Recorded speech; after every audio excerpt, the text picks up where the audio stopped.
یہ لوگوں کی اپنی خواہشات ہیں، زبان پہ جو کہہ دیے لوگ وہی مان گئے۔ میں نے دیکھا ہے کہ بعض اوقات لوگ 1 گھنٹے کی تقریر سننے کے بعد بھی پھر بھی کہتے ہیں نہیں اصل ہمارے خاندان میں وہ واقعی منحوس ہے، فرق تو پڑتا ہے۔ جب اللہ کے محبوب نے کہہ دیا لا تجارہ، کوئی منحوس نہیں ہے، نہ دنوں میں منحوس، نہ ساعتوں میں منحوس، نہ افراد میں منحوس، ہمارے الو بھی منحوس نہیں ہے۔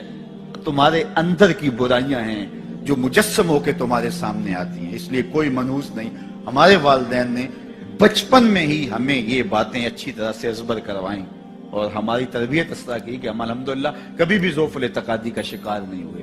تو آپ بھی اپنی اولادوں کی ابھی سے ایسی تربیت کریں کہ ان کا توکل اللہ پر ہو، ان کا توکل اللہ کی بابرکت ذات پہ ہو اور وہ اسی پہ بھروسہ کرنے والے ہوں۔ جب اس پہ بھروسہ کرنے والے ہوں گے تو زندگی سوکھی گزرے گی، کبھی مشکل آ بھی جائے گی تو پریشانی نہیں ہوگی کہ دیکھیے کبھی خنداں کبھی گریاں، کبھی اللہ کچھ عطا کرتا ہے کبھی کچھ عطا کرتا ہے۔ وہ محمود غزنوی کو بوڑھے لوگ محبوب تھے لیکن سب سے زیادہ محبوب ایاز تھا، تو ایک دن اس نے اس کو خربوزہ دیا تو وہ چٹخارے لے کے کھا رہا تھا۔ بادشاہ نے چکھا تو وہ کڑوا تھا، کہا ایاز یہ تو کڑوا ہے، تو کہا کہ حضرت ہاں کڑوا ہے، تو کہا پھر تم مزے سے کھا رہے ہو، کہا ساری زندگی ساتھ سے میٹھی نعمتیں کھائی ہیں، آج ایک کڑوا مل گیا تو پھینک دوں۔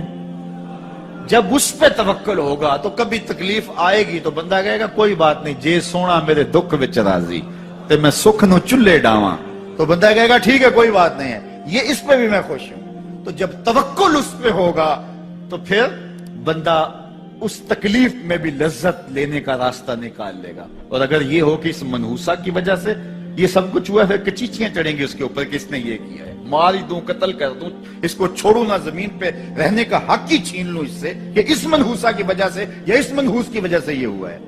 کوئی کسی کی وجہ سے نہیں ہوتا، یہ ہماری اپنی بدعمالیوں کی سزا ہے۔ اگر کوئی ہمیں نقصان در نقصان ہو رہا ہے تو توبہ کریں۔ 70,000 لوگ ایسے ہیں جو بغیر حساب جنت میں جائیں، ان کا کوئی حساب نہیں ہوگا۔ اللہ اپنے کرم سے انہیں یوں ہی جنت عطا فرمائے۔ صحابہ نے عرض کی یا رسول اللہ صلی اللہ علیہ وسلم وہ کون ہے؟ تو آقا کریم نے شرح میں کانو لا یکتوون، یہ وہ لوگ ہیں جو اپنے جسم پہ داغ نہیں لگاتے، مخصوص نشان جسم پہ لگا لیتے ہیں، یہ فلاں بزرگ کی نشانی ہے، یہ فلاں جو ہے وہ شہید کی نشانی ہے۔ اللہ نے جب تمہیں سالم الاعضاء پیدا کیا ہے تو اپنے بدن کو تم کیوں نشانی، اس نے ساری نشانیاں لگائی ہیں، اس کی نشانیاں اتنی پکی ہیں کہ اس نشانیوں میں فرق بھی نہیں لگتا نا۔ یہ تمہارے انگوٹھے کی نشانی ہے، 6 ارب انسانوں کو لے آؤ اور نشان انگوٹھا لے آؤ، کسی ایک کا بھی نہیں ملے گا۔ یہ نشانی تمہارے رب نے لگائی۔ جیسی صورت تمہاری ہے ایسی صورت کسی اور کی نہیں بنائی، تمہیں منفرد بنایا اس میں، پوری کائنات میں سارے لوگ تمہارے جیسے ہیں لیکن تم پھر بھی الگ دکھائی دیتے ہو۔ سب کی 2 آنکھیں، سب کا ناک، سب کے ہونٹ، سب کا رنگ ملتا جلتا، لیکن سب کی شکلیں الگ ہیں۔ یہ زید ہے، یہ بکر ہے، یہ عمر ہے، یہ آس ہے، یہ فلاں ہے۔ دوسرے وہ ولا یسترقون، اور وہ رکیہ نہیں کرتے، یہ چھو منتر جادو ٹونا ہر وقت عاملوں کے پاس بھاگے پھرتے ہیں اور وہ انہیں جو ہے وہ غلط سلط ٹوٹ کے ٹونے بتاتے ہیں اور وہ کرتے رہتے ہیں۔ عجیب لوگوں کے نفسیات ہوتے ہیں، صبح سے لے کر شام تک اسی چکر میں رہتے ہیں اور پھر ساری زندگی توہمات سے نکل ہی نہیں پاتے۔ اللہ نے تمہیں پیسے دیے ہیں، نئی گاڑی تم نے خریدی ہے، چھوٹے بچے کا جوتا کیوں باندھ دیا آگے تم نے؟ جوتا باندھنے سے اگر یہ ایکسیڈنٹ سے، حادثے سے گاڑی بچ سکتی ہوتی ہے تو پھر پاکستان کے جتنے PIA کے جہاز ہیں سب پر باندھ دینا چاہیے، سب پہ جوتے لٹکے ہوئے ہوں۔ عجیب تم نے فلسفہ تراشا، کسی نے جو ہے وہ کالی رنگ کی پٹی باندھ دی نیچے، اس سے اس کو نظر نہیں لگے گی۔ گھوڑے کے پاؤں کے نیچے جو کھری لگی ہوئی ہوتی ہے، کچھ لوگوں نے اپنے گھروں میں وہ باندھی ہوئی ہوتی ہے کہ اس سے ہمارے گھر کے اندر کوئی مصیبت نہیں آئے گی، کوئی تکلیف نہیں آئے گی۔ کسی نے ہنڈیا اپنے گھر کے اوپر الٹی رکھی ہوئی ہوتی ہے، یہ ہنڈیا بچا لے گی، اور میاں ہنڈیا کیا بچائے گی تجھے؟ اللہ کے قہر سے کچھ نہیں بچا سکتا۔ جب تمہارے اوپر کوئی مصیبت نازل ہونی ہے تو کچھ نہیں بچا سکتا۔ اگر بچنا چاہتے ہو تو پھر اللہ سے استغفار کرو، اللہ تعالیٰ کی تسبیح کرو، اللہ کی تحلیل کرو، میرے حضور پہ درود پڑھو، پھر دیکھنا کہ مصیبتیں ٹلتی ہیں یا نہیں ٹلتی۔ تو یہ خام خواہ کے رکیے اور یہ عامل لوگ جو ہیں ان کا تو کام ہی یہی ہے. ان کا کام چلتا ہے لوگ ذوف الاعتقادی میں مبتلا رہے اور یہ کہہ دیتے ہیں کہ آپ کے خاندان میں ایک منحوس عورت ہے، یہ اس کا کیا ہوا ہے، تو کوئی نہ کوئی منحوس تو پہلے ہی انہوں نے طے کر رکھی ہوتی ہے، فوراً ذہن وہاں جا کلک ہو جاتا ہے. اس کا نون سے نام شروع ہوتا ہے، اس کا کاف سے نام شروع ہوتا ہے، اس کا جیم سے نام شروع ہوتا ہے، تو پورے خاندان میں کسی کا نام کاف، نون یا جیم سے تو شروع ہوتا ہی ہوگا، یا دوستوں میں، تو فوراً ذہن جو ہے ادھر منتقل ہو گیا.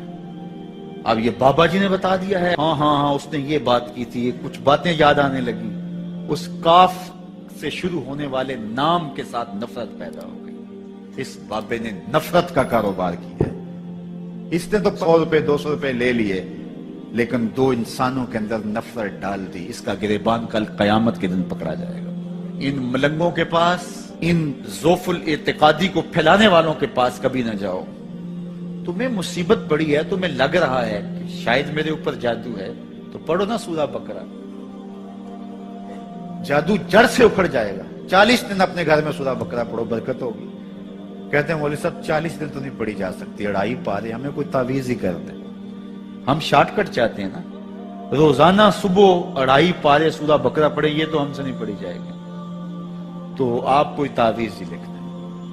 کاروبار میں برکت نہیں، میں کہتا ہوں پڑھو نا سورہ واقعہ، 3 رکوع ہیں، برکت ہوگی. ہم کہتے ہیں ہمیں تعویذ ملنا چاہیے، بس وہ ہم گلے میں رکھ لیں، بٹوے میں رکھ لیں، پرس میں رکھ لیں، اور ہمارا کام ہو جائے، ہمیں کچھ بھی نہ پڑھنا پڑے، ہمیں وضو تک نہ کرنا پڑے، نماز نہ پڑھنی پڑے، اور برکت ہو جائے. ایسے برکت تو نہیں آتی.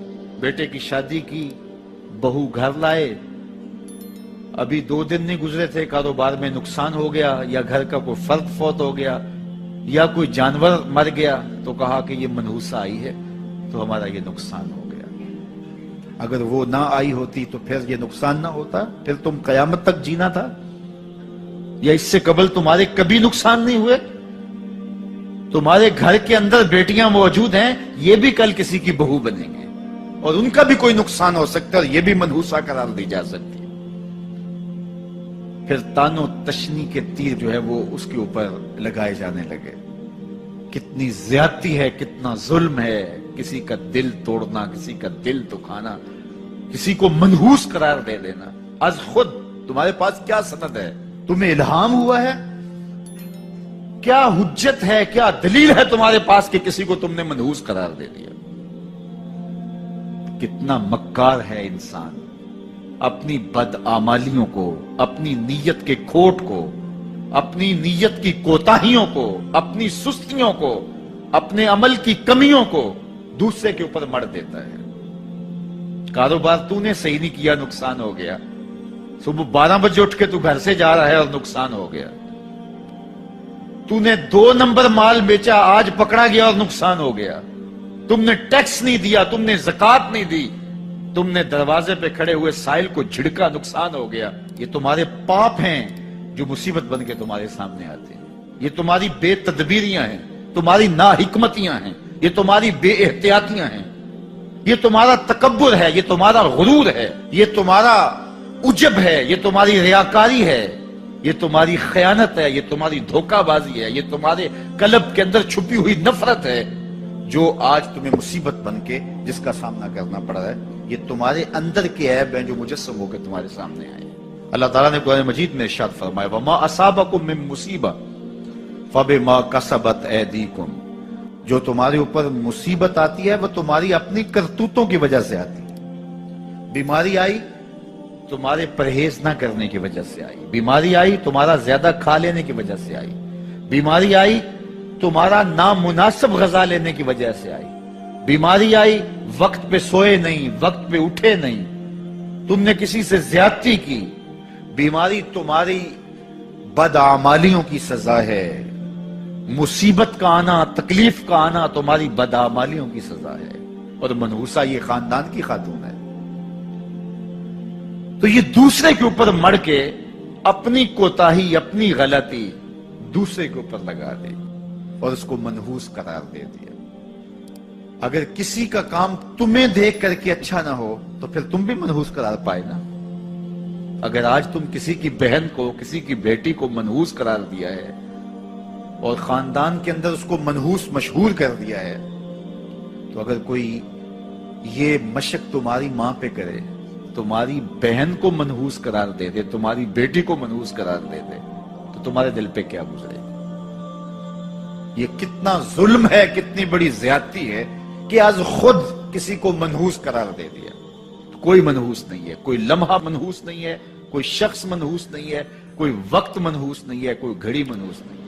مصیبت کا آنا، تکلیف کا آنا تمہاری بدعمالیوں کی سزا ہے۔ لیکن قرآن نے کیا خوب بات فرمائی، وَيَعْفُو عَنْ كَثِيرٍ، ابھی تو بہت ساری باتیں ہم معاف ہی کر دیتے ہیں۔ تم نے کوئی گناہ کیا، پھر تمہارے ہاتھ اٹھ گئے، ہم نے معاف کر دیا۔ تم نے کوئی گناہ کیا، تم نے صدقہ کیا، ہم نے معاف کر دیا۔